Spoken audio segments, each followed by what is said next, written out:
everyone. Hello, everyone.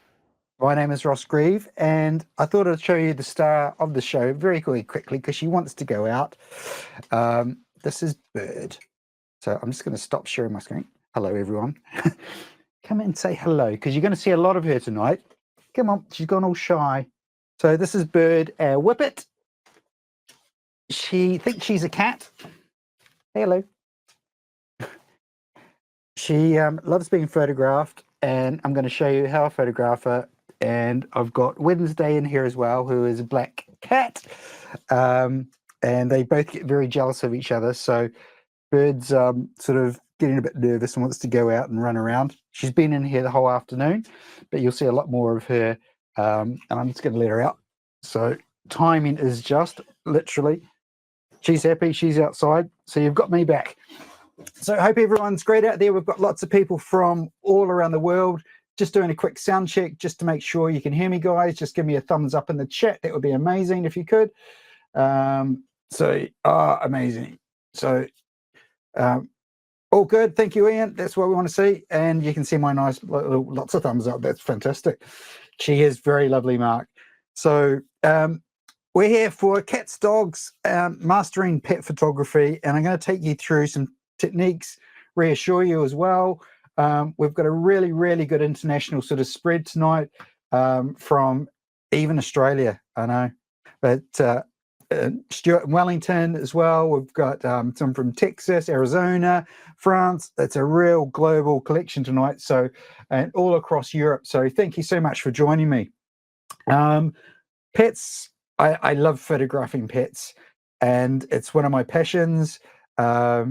Because it's so much fun, maybe because they don't. Oh, and even got someone from Seattle.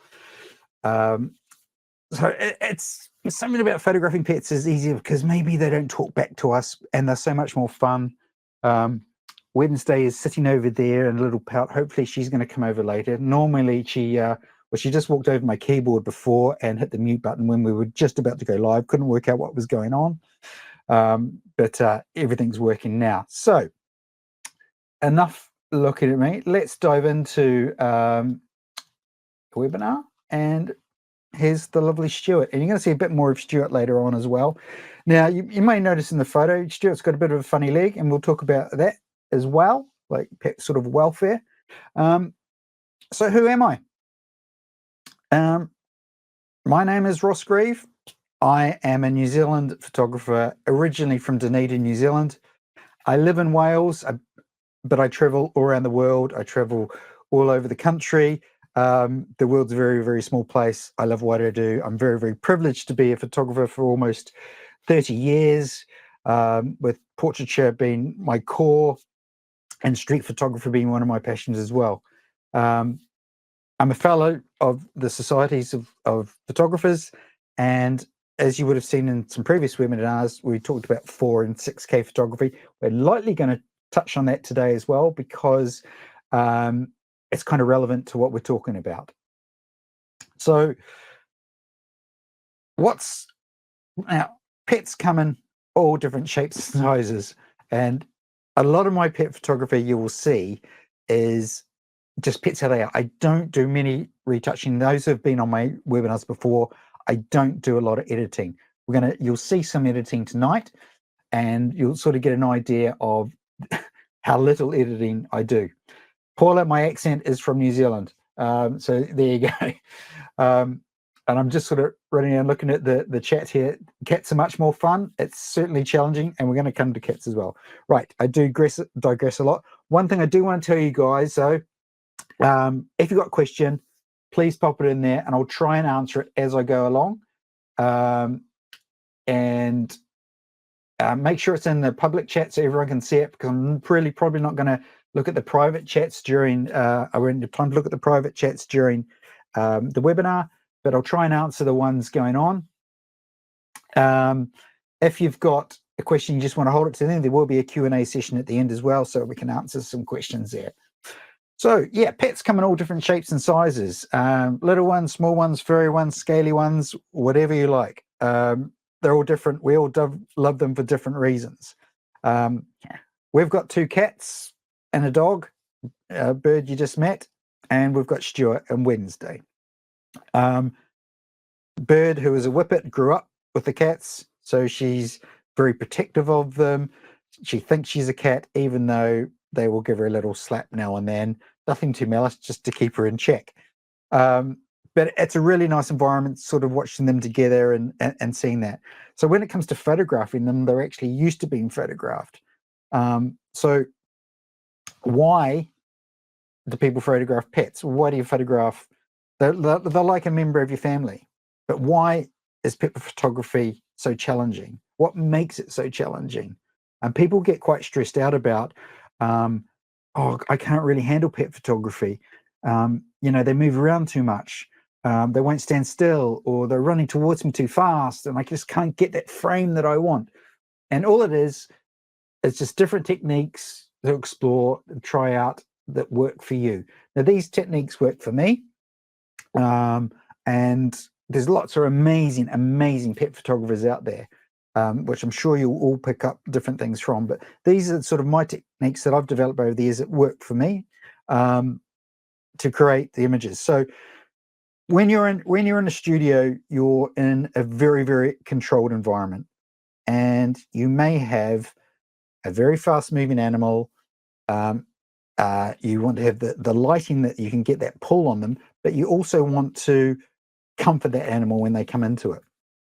So when you've got a pet coming in, have their photograph taken, you want to be able to make them feel comfortable. You want to make the owner feel comfortable. So when a pet first comes to you, or you go to their house, even, it works both ways. If you go to their house, you need to respect them and let them check you out, let them welcome you, let them feel comfortable with you. You can't just go in, go, yeah, let's do some photos. That's going to be great, wicked. It's not going to work like that. Let them get used to you. Spend the time. You can't. It's not like going and photographing a human. Like I just spent the last 2 days doing headshots for a corporate company. Very, very intense. Bang, bang, bang, in and out. You can't do that with pets or animals. You have to just earn the trust. You have to earn their respect. So allow time for that when you're going to go and visit someone. Prepare your customer or your client or friends who you're photographing their pets, that it's going to take a bit of time. And if they come to you and they come into your studio or wherever you like to photograph, let them walk around, because it's new smells and that excites them. And if you let them do that, they're going to be inquisitive. Oh, this guy's quite cool. This lady's really cool. Why? Oh, I'm going to warm to them. Obviously, find out what treats they like as well. I always ask the owner what treats, if they're allowed treats. Someone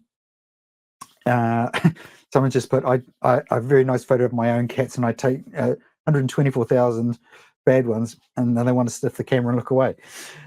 Yeah, cats, different thing. But yeah, environment awareness and safety is very, very crucial to good pet photography. So continuous lighting is going to really enhance that creativity for you, because there's no flashes going off. Now, before I was using continuous lighting, I'd let a pet walk in and I'd just be triggering it as they're walking around, just to see the reaction, what it was like. Now, from having pets and seeing how calmer they are with continuous lights, there is a difference, because it's not a shock, it's not a surprise. And most animals don't like fireworks because obviously the noise. There is a pop sometimes and a flash fires. Now some people will go, well, I've got lights, they've got modeling lights.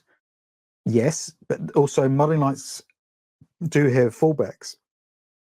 Modeling lights generally aren't that consistent, where your continuous lights, like hobo lights, have that consistent light every time, because they're well made, and that's what they're made for.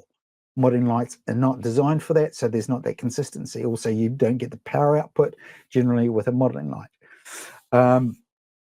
So you want to have that nice environment and lighting as well. So let's just sort of touch on that, why a lighting environment really is important to a pet. So we've got Hugo, you may have seen before, in the studio. So we've got a nice catch light in his eye.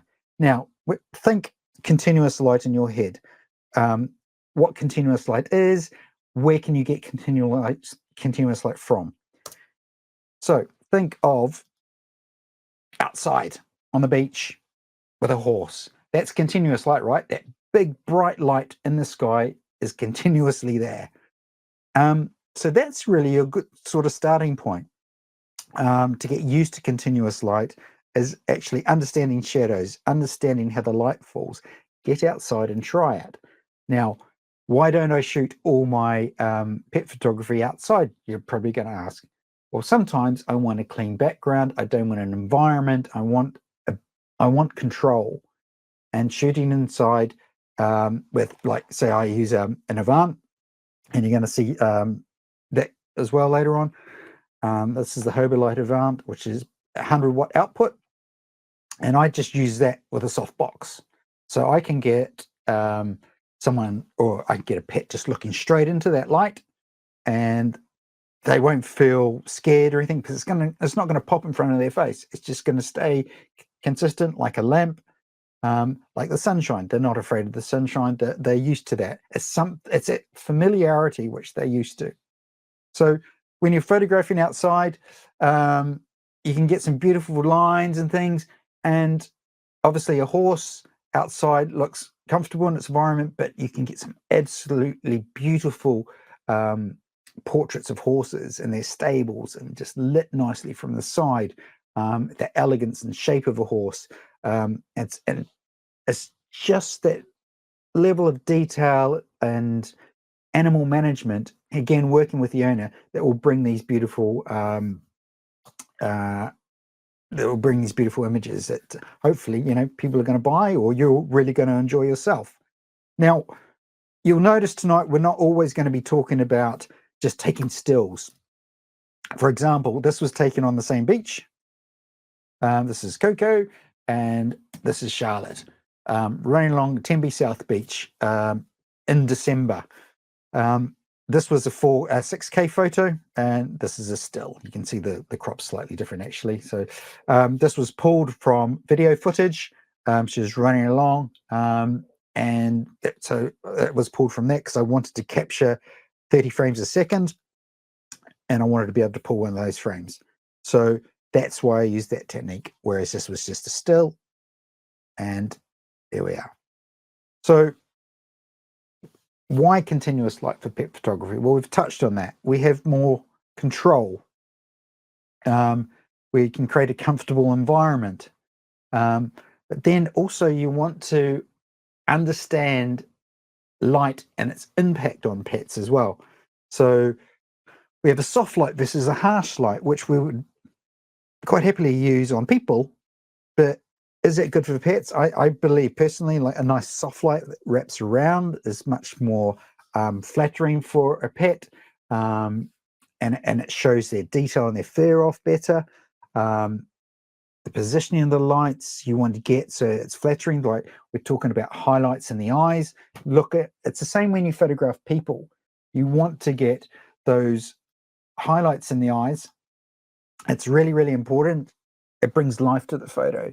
If so you can see the highlights in my eyes here, got a light up here. If you kind of think a rule of thumb, 45 degrees everywhere around your shoot area. So imagine your shooting area is a sphere, is a ball, flat earth is a globe, like that. And then you're going to put your lights, whatever side you want. If you want to use one light, which is very dramatic, start with one light and build from there. Start with one light, take a photo. What does that look like? Do I need to put another light in? Or can I put a reflector in? Can I put a light behind it? Like a sun, Amanda. Yes, like a sun. Yeah, sometimes state the obvious, I guess. Thank you. But yeah, you've got that sun there, and the absolute subject is your dog here. Then I'm going to put something out 45 degrees here. That's going to light that. Do I like that? How that's hitting that? Because I've got a softbox, it's going to wrap around, give me beautiful light. Do I need to worry about putting a light behind it? Probably not. Some people go, oh, I can do that in post. I like to have a life, so I don't really do a lot of post-production, as you will see as we go along. So, okay, so I'm gonna show you something which we did a few years ago now, but it's a perfect example of continuous light.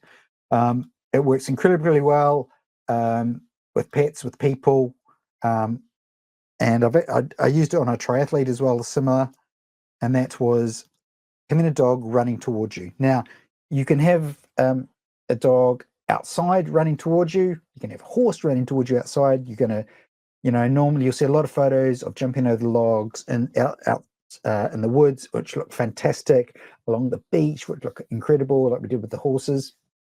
So it just gives you a lot more options when you're inside because you've got that clean look that you can go for. This, again, was shot in 4K. And I grabbed the still off that, which was a JPEG, and you're actually going to see the footage that it was grabbed for right now. So this is Ebony. Ebony.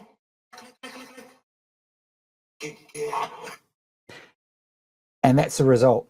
Now you can see that's pretty simple. It was a 5-minute edit, and all I did was just get rid of the dust spots. There's actually a couple of dust spots around her paws, but I think that kind of adds a bit of perspective. There's 4 lights in this photo. You can see the 2 highlights in her eyes. So there's how it was lit. There's 1 down the front. There's 2 down the front. 45 degrees pointing up at that center point. There's number 3rd light and the 4th light. They're up high. They're on light stands, where the 1 and 2 are down on the floor. So 3 and 4 up on light stands. So they're adding that little rim light to Ebony. Now, note how fur is lit as well, because that's something you really need to think of when you're photographing pets inside. You want to show the detail of fur, especially like black fur. I'm looking at Wednesday now. She's a black cat. She's quite happily asleep just behind the monitor here. But there's black fur is really, you want to make that almost shimmer and just give that life to it. You want to give life to the fur because you don't want to crush the blacks or anything like that. So it's actually much harder to light, say, a black dog against black background running towards you than it is, say, to photograph a white dog on a white background, if that makes sense. So yeah, so this printed out to a 28-inch camera that I had in the studio, and then we repeated this, and we did this of Hugo, and he wouldn't run towards camera. So it just shows, just because you have that with a pet, you're not going to get the same result every time. Whereas with humans, you can control them more, get them to pose, do this, do that. But with pets, you're not going to get the same result every time. So understand your frustrations, and also you need to also tell clients of expectations, which it may not work. It depends on the day. So John's just asked, do the lights 3 and 4 have grids on? No, they don't. No, they don't.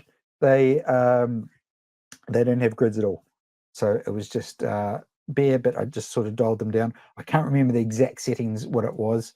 Pre-COVID, John. Memory's a bit vague now. But yeah, that was how it was done. Now, you want to get, if you're going to use more than one light, you want to also get lights that are the same. And why do we want lights the same? Because they're going to be all the same color temperature. So they're going to have the same output, the same color temperature. You're going to get that consistency. So some are bicolor, and by bicolor, they will be like either tungsten, more warm, or daylight, which is cooler. So when they come in, you can sort of adjust your color temperature to what you want. But when you're doing that, when you're shooting, make sure that you're going to actually do a white balance. Now, this is, conversation the other day just reminded me, this is a Calibrite color checker.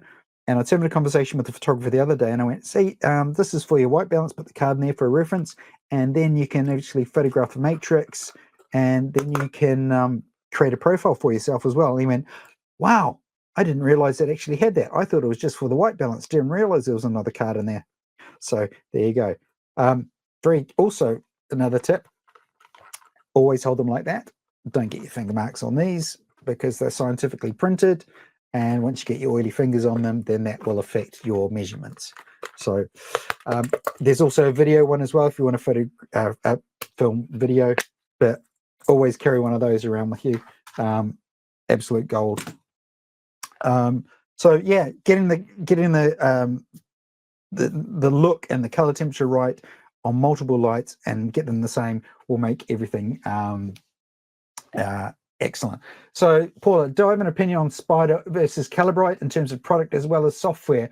I find Calibrite so simple to use. I literally used a Calibrite 123 before. I normally use a Display Pro HL, but I just thought, you know what, I'm going to put the Display 123 on, see how it looks.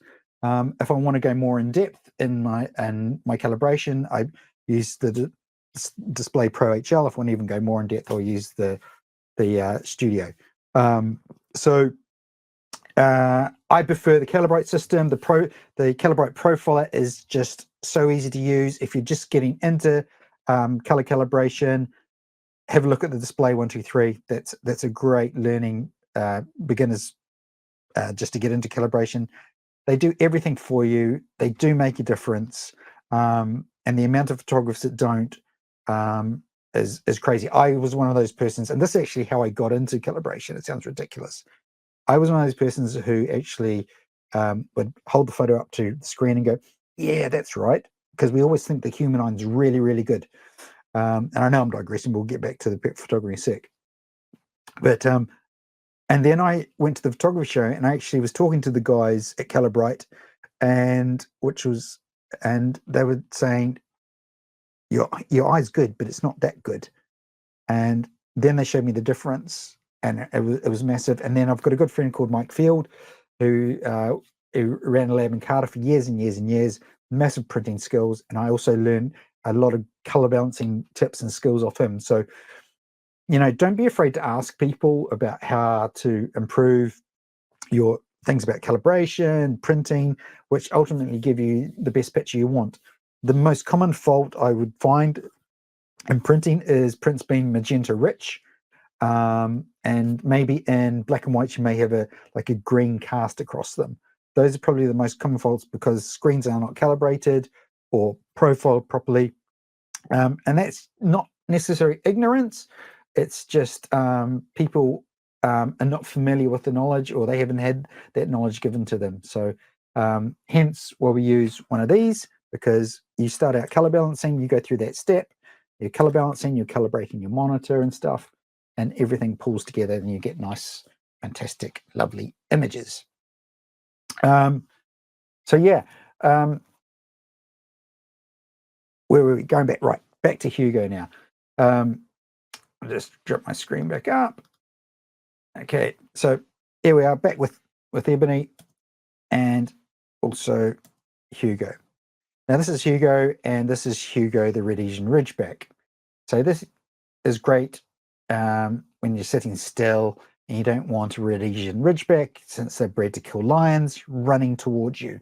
Because quite frankly, I don't want 9 stone of muscle bowling me over, breaking my camera and breaking my lights. So having that control in the studio again with a continuous light, and you could go down, say, to if you're at dusk, because lights are so portable these days, so you could actually use the lights as a fill light for like a dog or something like that. You pre-focus on an area if it's dark, so you light in that area and they run through it. That would be nice and dramatic if you wanted to get the environment, and maybe it's backlit by the setting sun or something like that. That would be quite a harsh light behind. But in the studio, you pick up the detail. So in her eyes, we've got 2 little highlights there, and again, that's just that round softbox. Some people prefer a square softbox, and Michael's just time with pets. I do. I like having a light sort of high up in the eyes, sort of like thing of like 10 to 2, if that makes sense. But you don't want to be, don't want the pet to be moving around so much. So when I'm photographing people, I will move the light around. When I'm photographing people, I ask them to move around. When I'm photographing pets, I will move the light around rather than moving the pet, because it's much more easier. Once they're settled and calm, it's much more easier to move a light around and adjust that rather than go back to square one. So yeah, that's why I do that. But you want to get the detail in the first, not every time. So in this photo here, you'll notice the nose is pin sharp, and then going through to the eyes, and then as we go back to the ears, that's when we've got the fall off and we've got the depth going through. So you get that layer going through, and the interest is on the nose and the eyes. Looking at it now, I probably could tone, there's a little bit of a highlight on her nose, which I could tone down a bit, and that's been picky, but that's the photography judge in me as well. So camera settings and techniques for sharp portraits. You really want to achieve those highlights. If you're going to shoot in 4K and 6K with fast moving pets, pre-focus on a subject, because especially if they're running towards you, get them running through a zone and just pre-focus, like the one we did with Ebony. She ran towards me. We had already pre-focused on that light pool that she was running through, and that worked really, really well. So what's the advantages? The advantages over flash. It's pretty obvious, really, isn't it? There's no sudden bursts. It's more natural feeling for pets. They're inquisitive. They're getting the attention. This is what pets love. They want attention. They want love. They want to please you. Apart from cats, they will do what they want. But dogs in general, they will want to please you, and they will listen to you, and then you give them a treat. Now, treats. Don't reward the pet every single time you take a photo, because one, they may get ill from too many treats. But if you repeatedly give them treats, that you've got nothing to work towards. So pet affection is really, really good. Occasionally give a treat. Really well done. Yeah, praise them as well, because that'll help. But just think of if they do something really well, they get a goodie. Oh, then they're going to learn, and it's a learning process as well as the trust. They're going to go back. Oh, if I do that again, I might get a treat. Now, if they do it not so well, pat, but yeah, save those treats for those special moments for when you get that photo, and then you want to move on to the next one. So maybe one treat or two treats per pose, session, lighting setup, and then you're not overdoing it. And then you're also looking at the pet's welfare as well. So it enhances your creativity a lot, because you've got the 4K option. Grab a photo of that if you want to. This will be going online later, so you'll be able to grab them anyway. But if you're gonna shoot in 4K, you're gonna get an 8 meg file, 30 or 60 frames a second. Most mirrorless cameras can do that these days. So a 6K photo is an 18 meg file, and at 30 frames a second, grabbing 8 megapixels in JPEG. Right. So bird who took off outside. So lovely left me standing. She loves having her photo taken. So this is Bird, and I took these photos, and someone said to me, God, that looks like Sit Off, Sage? And I cannot unsee that now. And it is, but this is the classic whippet head tilt, and she just sat there, put her on a stool, and she was just lit with one Avant. You can see the highlight in her eyes, and it's 45 degrees up, coming straight out, one light. Did I reflect it? No, I didn't. And it's just, I actually photographed this in the lounge, believe it or not, and just put a background behind her, and she just sat on the stool, and she went bing, bing, bing. And I was just like, I took 3 quick photos. These are stills. And then she got a big pat, and then, of course, she got a treat. I don't always give bird treats, because I like I said, I wanted to earn those treats. Otherwise, she's gonna, well, she is slim pickings anyway, but she eats like a horse. But I really wanted to enjoy those treats and really feel good about when she did. Now on this, you'll notice her nose is not sharp, but in this, I just want eyes and the area around the eyes sharp. So this was shot about f4, and then because she's got such beautiful eyes and she's really engaging with her eyes, I think that's really key to focus on. So to give you an idea on how we will work with Bird, when we start with her, so this is Bird in front. This is Village Hall. I just hired out to do some shoots, and we had a treat in front of the light here. Now, bird's warming up, so to get her to stay there, we used the treat. And because she thought, I'm going to get a treat if I stay there. So there's this whole psychology going on how to manage the dog. Now she's going and she's looking straight at camera, as you can see from that pose. And I'm going, oh, okay, right. And then I'm saying to my daughter, just put your hand right in front of the light. Put your hand right in front of the light with the treat, because I really want to highlight the face and her neck and everything. And this is the result. So she looks straight into the light. Thank you very much. She gets a treat. Now, I know that is not pin sharp. Am I worried about that? No, because it's for me. If it was for a client, I would make sure that was pin sharp. I would shoot and shoot and shoot to get it pin sharp. But it was that moment and we were trying different stuff. So then bird's still in that wet place. So we put a different background up and we wanted to try different poses rather than just that elegant look. So boom, the lights move around to the other side, black background, bird just stands there. Look straight at the light. We've got a treat over there. And then she's happy. She gets what she wants. So it's about that communication with pets. It's about understanding their needs, what they want, and getting down to their level as well. If you're going to stand up above a pet or a cat or a dog or a bird, whatever it is, you're going to find it challenging. If you get yourself down to their level, they will warm to you so much quicker as well. So you'll notice a lot of the photos I've done are always done at their sort of eye level. So they've got something to, be that they can relate to. We'll get to that, Amanda. Camera settings. We'll get to that in a little bit. So bird looking nice and beautiful. This is straight out of camera, by the way. A lot of the photos you're seeing are not retouched at all. So we've talked about dogs. What about cats? Cats are a different challenge altogether. Now, this is Lola. She always came into the studio when I was doing something important, normally on a white background, and she would just sit down. So I'd very occasionally get any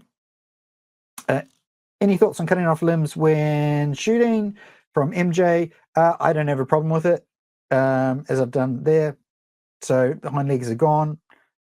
It's about negative space, so I don't really have a problem with it. I see it as part of creativity. Try it out. If it works, great. If it doesn't, it doesn't. Just try things that work for you. There's nothing set in stone that why you can't. If I've got space here, I could have put the cats a different challenge. I could have put that just above her head, made it bigger, so there was room for text. There's all that sort of type of thing. I love negative space, as you'll see. Now, with cats, you need to taunt them. So there's actually a little bit of string on the floor, which I've photoshopped out. And that's what she's looking at. And she says, come and sit there on the floor.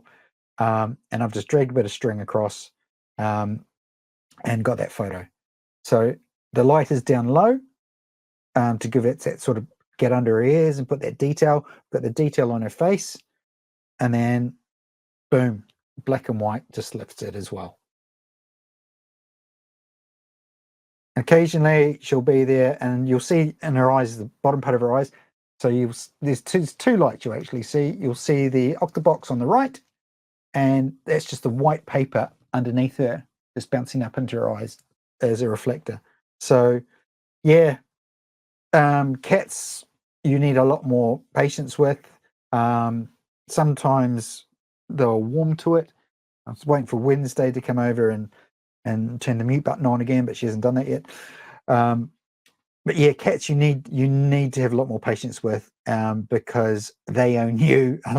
Unlike with dogs, you can sort of command them. No, the cats command you, and they're quite proud of it, as you can see. So we talked about Stuart earlier. Meet Stuart. Stuart's lovely, and there's your cut off limbs. he's looking straight in the lens. Now, we photographed Stuart with his big brother, Alfie, but I really wanted to focus on Stuart because he's such a character as well. And in this photo here, you notice he's sit funny because he actually got hit by a car about 3 years ago. So he's got a bit of a funny leg and he'll sit awkwardly on it. But he is such a personality. And if you can see his personality in that, and if you can capture that personality, the owner of that cat is going to be so happy with you. And how do I keep the pets entertained? Well, you've got your owner there. How do I keep cats entertained? You know, fluffy sticks, treats. They always love treats, but just be patient with them. Pop them down. They will normally sit. You can shoot remotely. Don't get lost behind your camera. Use a tripod as well. That will help because you can trigger away from it. You can look. You can be engaging. Be engaging with cats. That's what they like. Wands work really well. Yeah, they do, Paula. You know, catnip on the wand sometimes, which is really good. There's some new stuff that I'm going to have coming out soon. So yeah, Michael, I use this background a lot, even for the headshots and everything. I just like that sort of concrete look. It's a Joe McAnally background from Manfrotto, actually. So all I've done with Stuart here, I've just placed him on a coffee table, put a background behind it. It was that simple. And I've tried out different focal lengths, and this one I wanted to get really close to him just to sort of give that big head, adorable, little soft paws look. And he just looks so innocent, but he will, you can have so much fun with him as well. He never scratches you, but he'll pretend to bite you. He'll pretend to sort of slap around, and he's such a lovely personality. So that's Stuart, and he's great. And him and Wednesday are very, very different beasts. If Wednesday wakes up, you'll hear her because she's a right chatterbox. So at the end as well, guys, there's going to be a discount code that's going to go on, which will give you 15% off color checkers as well. So make sure you do that. There's also some deals going out which are going to be heading out, which are on the Calibrite and Hobolite promo as well. So make sure you do that. Does putting a cat on a cable always help them from walking up to your camera? Possibly, because they have to jump down. I've never really thought it like that. It kind of saved me from getting right down on the floor. That's the only reason I did it. Cats like being at an elevated height, and Stuart always likes jumping up to the highest point. So my thinking there was, if we put him on a table, he's going to be more comfortable there than rather him being on the floor as well, rather than me having to get down to the floor. But yeah, cats like to be elevated. So that's kind of the mentality, rather than where you saw Lola before. She just sort of walked in and sat down, and those were chance photos. But these are much more controlled. So understand the light and its impact on pets and animals. So we talked about flash. We talked about sunlight. So we talked about continuous light and how that makes a pet, even makes people feel more comfortable, because some people are very light sensitive. So think about those pets that are light sensitive, and they can't tell you that they're light sensitive.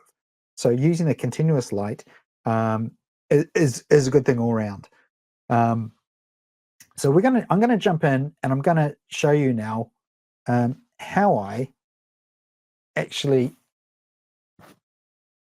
did a session with Bird, and I'm going to show you how I edited it, because I haven't edited it yet. So let's look at a session with Bird the dog. Let's have a look for you now. So here we are in Lightroom. Now you can see I've got my own user presets that I put down here. So this was Bird looking straight at the light. And you can see all my settings up the top left. I've left those up there for you so you can see what I'm shooting at. So f4, ISO 800, 79mm. I'm using the 24-105 lens, and I love that. Christina, what shutter speed do you have to use in order to achieve a perfectly freeze dog? It generally depends on the camera, but you're looking about 1,200 of a second, 1,250th of a second will normally freeze it. Some people think like 800, but they're so quick. 1/800 is just fast enough. It's not. It needs to be over a thousandth of a second to freeze it. Are my continuous lights LEDs? Yes, they are. The brand is Hobo Light. In some countries, it is called Harlow. There is a rebrand going on, Harlow. So that's the continuous lights I use. They've got lots of different sizes as well. In fact, the blue light behind me is also a Hobo Light, creating that little accent light behind me. So that's how I do it. Oh, that's very nice, Papa. I'm going to read this to everyone because this sort of thing means a lot to me. Ross, I followed you for over 3 years. And because of you, I've got my first colour passport last year, a Calibrite Pro HL. That's a Display Pro HL. Next will be Hobo. Changes my photography. Thank you. I really appreciate it. You know what? Feedback like that means the world to me because I pick up stuff off other people and it really, really helps. Anyway, we're digressing. Let's get back to Bird and this edit. So what I'll do when I'm looking to edit, I'll look at the photos and what I do to edit as well. I will go through the ones I don't like. I will hit X. And the ones I do like, I hit P. See, I'm looking for shape is what I'm looking for. And I like that shape. And I like that look. And for some reason, I've hit the emoji button that's come up on my screen. I'm not bothered about the background. I'm just going to bring that back. I like this. This is the sort of beautiful neck that she's got. And she's so focused on that treat. She doesn't care what I'm taking at all. And I love that as well. So, okay, let's go for that. So I'm going to 5-star that. I'm going to hit D. And I'm straight into develop or already in develop. Now, what I do when I do an edit, I have a quick look at, excuse me, my presets, how she looks. And now Bird has beautiful colors. She has this brindle on her as well, which looks really, really nice. And as you can see, some are for different purposes. We're the studio black and white for speeches and people and triathlons and stuff like that. All I want to do, I just want to push things. So I'll go and do this manually. So I know the kind of look I want. I just want to bring her up a little bit. Okay. And that's all I want to do. Because I know that eye is sharp. It is. And she's such a lovely girl. So I'm happy with that. And then I'll just move on and go, yeah, not bad. Don't mind that. I love that shape. There's just a shape, something whippets have. Now, this is the power of the crop. And rule of thirds, if you like. So I want to kind of have a bit of a, I just want to have a more of a line like that. It's just a very subtle change. But this time, I want to go black and white. And that's my preset. Black and white, job done. And it's nice. Now, on your screen here, I notice there's a little bit of artifacts on there.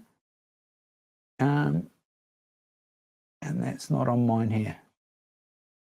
Probably just lift that a little bit. So you can see everything on here. If you wanted to know what that preset was, that's fine. I will be putting together a bundle of presets as well. And then we go for Bird looking at camera. Now, what do we think of her looking straight at camera? She's got this beautiful look. And then everything goes to pot. She wants to come over. She wants a pat. She's getting bored. I want a pat now. So this is what happens. And sometimes you get mistakes. And I love this. I love the angle on this, on how it is. And there's just something about it. It just says her personality so much. And here, out of focus, you'll get out of focus ones. It happens. And this is just what a real shooter's like. Not every photo is perfect. Again, out of focus, I'm back focused. But look at the next photo. That is just absolutely gorgeous. I don't think I even may just boost contrast a little bit on it. Just lift that. I'm going to bring the blacks down a little bit. And that is beautiful. She's a beautiful girl, and she flipping well knows it. So this is the process I go through. I've just had the best. Sorry, I just looked at the questions. Janita, I think that's how I say your name. Have I ever photographed rabbits? I've never ever been asked that in my entire life, and now I have. Thank you for asking that. No, I haven't photographed rabbits, but same principle, fast moving objects. Depending on the rabbit, some rabbits will just sit there, like with the dogs before, they will just sit there. But it's really, really simple just to go through. And once you get a preset that you like, don't be afraid to save it. Save that preset. Under your user preset, just say add preset, and then just name it. The obvious thing why you like it. So I would do bird, preset, studio, side lit.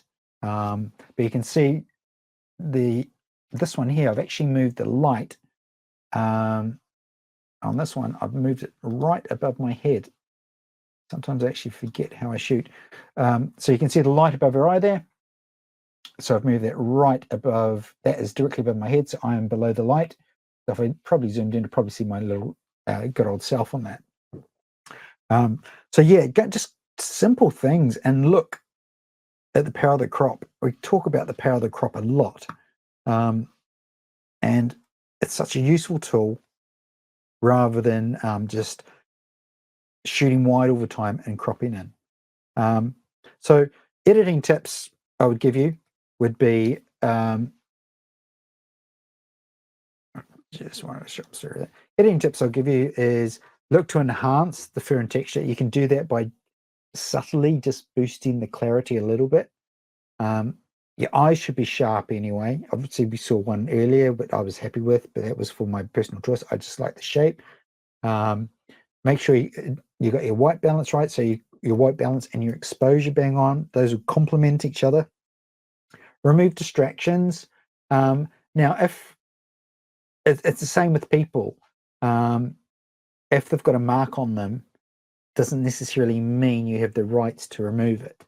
So talk to the pet's owner saying, oh, is this recent, or has this happened? Is it part of her story? Bird has got a little scratch on her nose when she's little, when she was getting a bit close to the cats when she was a puppy.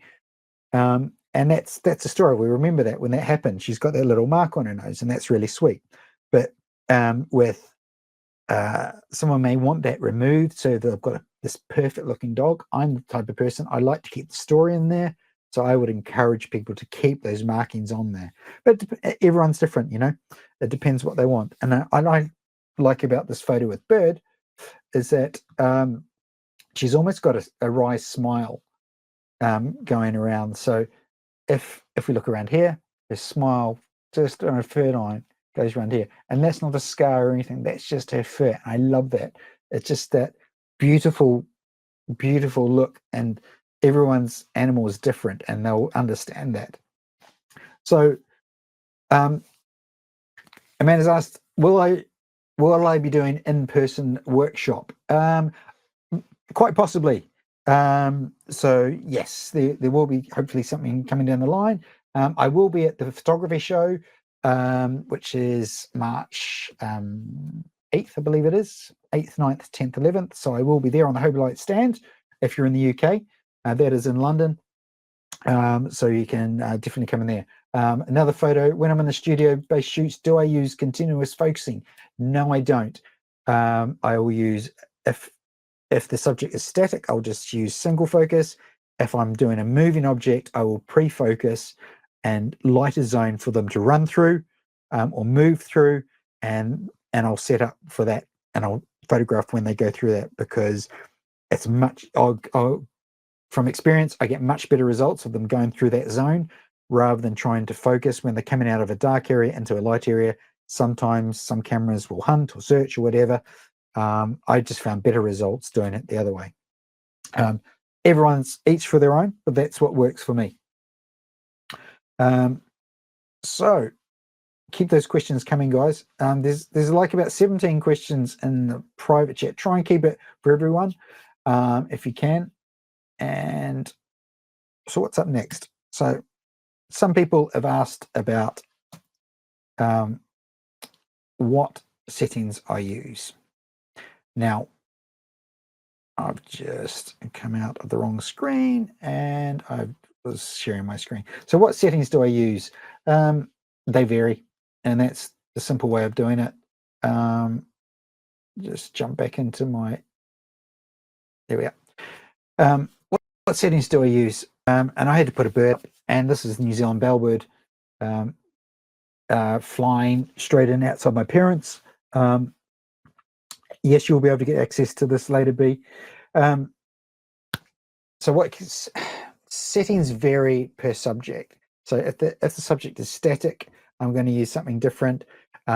If the settings, if I've got a fast moving subject, I'm going to obviously try and freeze that subject. Sometimes maybe I want to get creative and I want to pan with that subject. So I'll use a slower shutter speed so I can actually blur the background and move and pan with it. So if a dog's running along a beach, I may use a really slow shutter speed, but pan at the same speed as the dog, so you get these like streaks behind. That's been just being creative.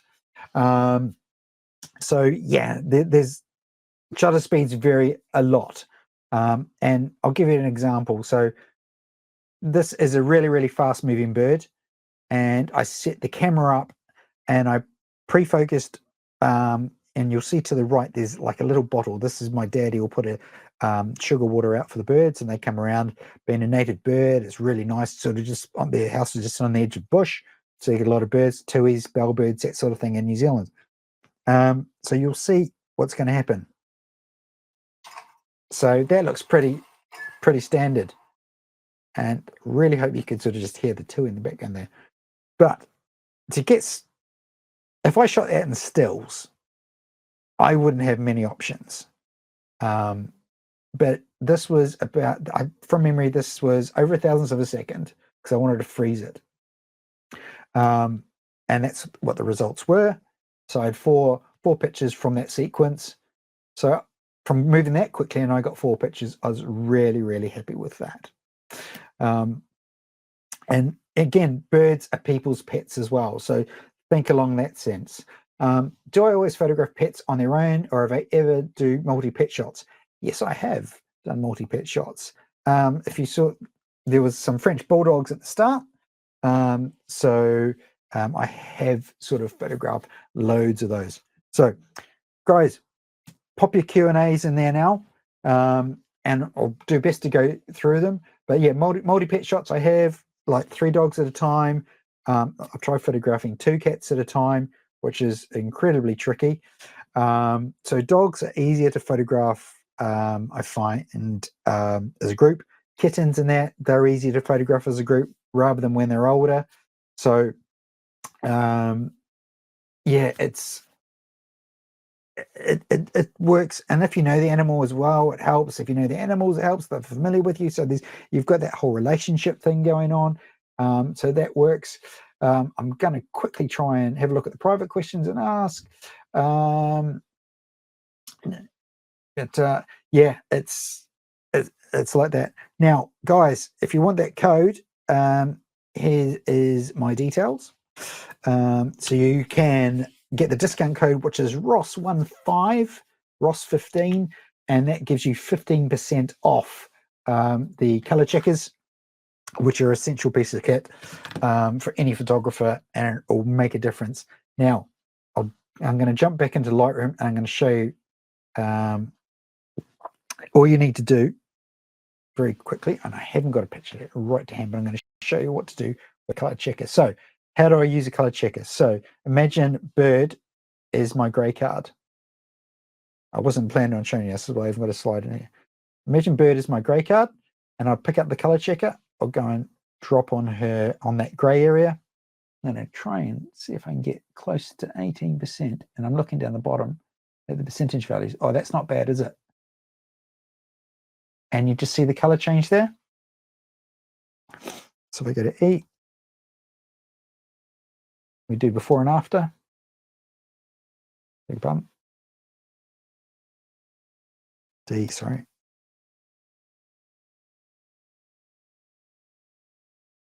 Here we are. So you can see the stark difference there. So this is before, after, and that's a much truer representation.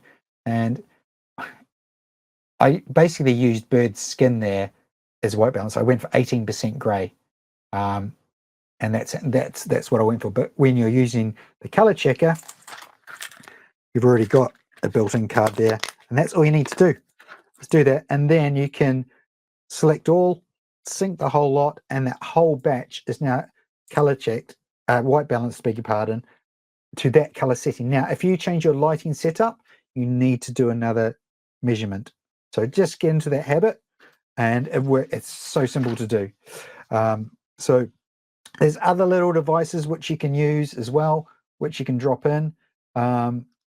If you're wondering, well, I don't want a big light like this, you might be, I don't know, say mice, for example. You might want to do something small.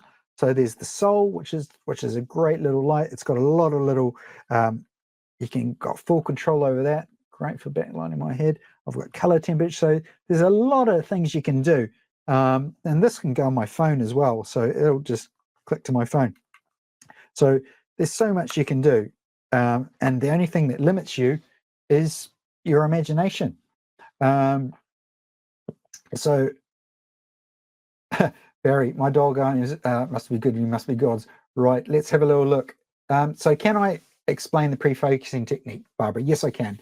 So pre-focusing, so say for example, we have, I'm going to go back, and I'm going to give you something to look at, which will make sense. So say we've got a dog running through a really, really sort of, I don't know, fast situation. So take Ebony, for example. Ebony, for example. So I'm just going to bring her back in. There we are. There's Ebony. Now, where her paws are, I put a bag on the floor. So my camera, and I pre-focus. So I just focused on that using autofocus, and I also used a thing called focus peaking. So it's a video focusing system. So basically, if I turn it, what's in focus or highlight, then I switch it to manual. When I switch to manual, that's like locking it down. Remember, the camera's not moving; the camera's staying in the same place. And then we'll say go. And then if you're shooting stills, you're going to take a few shots as she runs through it. And then if you're shooting film, you're going to start filming before she runs through it, like we did just before. So that's how pre-focusing works. You're putting an object there to focus on, you're locking down your focus, switching it to manual, removing your focus object, and then letting the subject run through. That's what that is. What softbox do I use? There's about, I think it's a 90, it's a 70 or 90 deep softbox I use for Hobelite. There's also a Chinese lantern, which is absolutely stunning as well. But that's it gives you more of a spread, whereas your softbox is more focused and direction. And you can also put a grid on that as well, which that produces stunning lights. I tend to use the lantern with people, and I tend to use the softbox with people and also pets, but I will use the lantern and the softbox with people as well. Am I better using more depth of field than blurring to keep the subject in focus? Dog's nose is further than from the eye. It's personal preference. Like this is perfectly sharp in this one, and it also depends on the dog as well. If they've got a long snout, if they've got a short snout, obviously you're going to have different depth of field. If you want to focus on the eyes, or like one picture there I talked about, I wanted to highlight Bird's eyes. I wasn't worried about her nose because she has stunning eyes. And the other photo was showing more detail that it was with Hugo.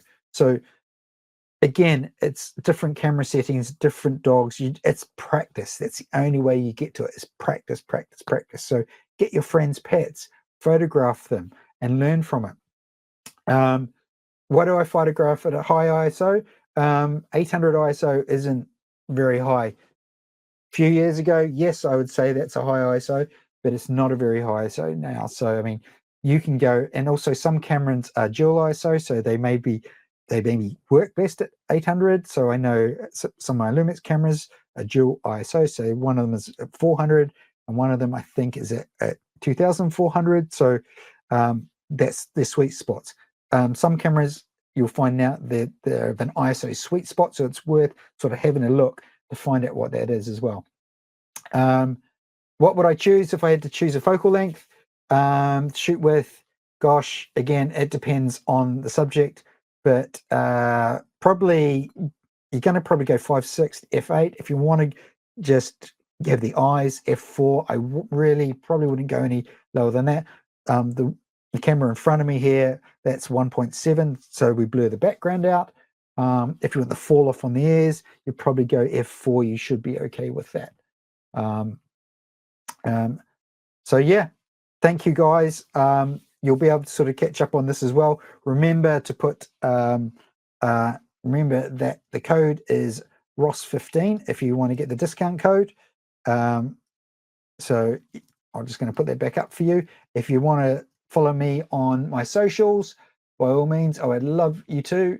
And I'm just, so you can follow me on my socials and you can interact.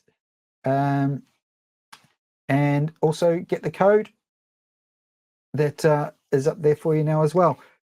Again, thank you so much, guys. It's been incredible talking to you guys, and thank you so much for all of your questions. They've been amazing, and I hope to see you guys again soon. Thank you very much.